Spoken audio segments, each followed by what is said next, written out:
الموقع الرسمي للشيخ الدكتور محمود الحفناوي الأنصاري يقدم لكم هذه المادة. شكرا كورونا، شكرا كورونا. هذا الوباء الذي نزل وهذا الوباء الذي عم، على الرغم من أنه وباء إلا أن فيه خير وعافية. لما ترك الناس الأمر بالمعروف والنهي عن المنكر جاءت كورونا لتأمر بالمعروف وتنهى عن المنكر، فأغلقت كورونا بفضل الله وبأمر الله والذي سلط علينا هذا البلاء. أغلقوا جميع الخمارات بكورونا، أغلقوا جميع الخمارات بكورونا، أغلقوا جميع المقاهي ومنعوا الشيش والدخان بكورونا، أغلقوا جميع دور السينما على مستوى العالم بأسره، المسلم والكافر، البلاد الإسلامية والبلاد الكافرة. شكرا كورونا. بكورونا أغلقوا بيوت الدعارة على مستوى العالم بأسره. بكورونا منعوا شرب الدخان. شكرا كورونا.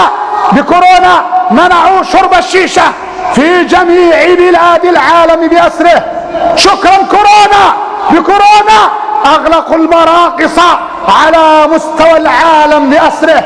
شكرا كورونا. بسبب كورونا منعوا الاختلاط بين الجنسين. شكرا كورونا. بسبب كورونا ألبس الرجال والنساء النقاب الكمامات. شكرا كورونا. بسبب كورونا علموا العالم بأسره سنة النبي صلى الله عليه وسلم، علموهم سنة النظافة، إذا عطس الإنسان أن يعطس في منديل ويحمد الله جل وعلا، إذا كان مريضا لا ينتقل إلى جماعة من الأصحاء. شكرا كورونا ألزمتهم سنة النبي صلى الله عليه وسلم، علمتهم النظافة، علمتهم سنة النبي أن يغسلوا اليدين قبل الطعام ويغسلوا اليدين بعد الطعام. شكرا كورونا. فقد ألزمت الناس البيوت. جاء رجل إلى رسول الله صلى الله عليه وسلم فقال: يا رسول الله عظني عظني. قال: أمسك عليك لسانك وليسعك بيتك وابكي على خطيئتك.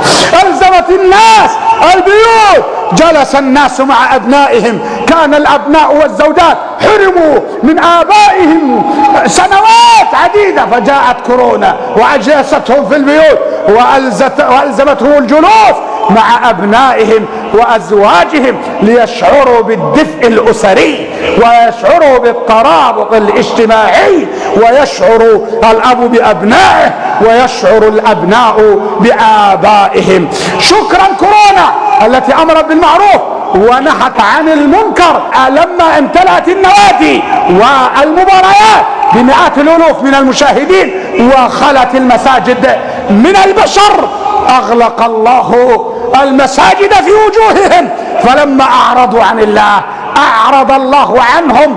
شكرا كورونا جاءت لكي تعرفهم الرجوع إلى الله والعودة إلى الله والحاجة إلى بيوت الله جل وعلا. شكرا كورونا التي منعت الشذوذ الجنسي.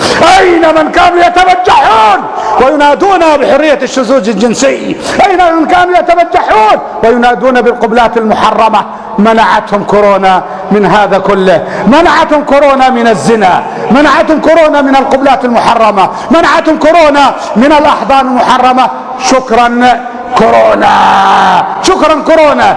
إن هذا البلاء على قدر ما فيه من بلاء إلا أن فيه الخير الكثير للمسلمين إذا عادوا وتابوا وأنابوا إلى الله.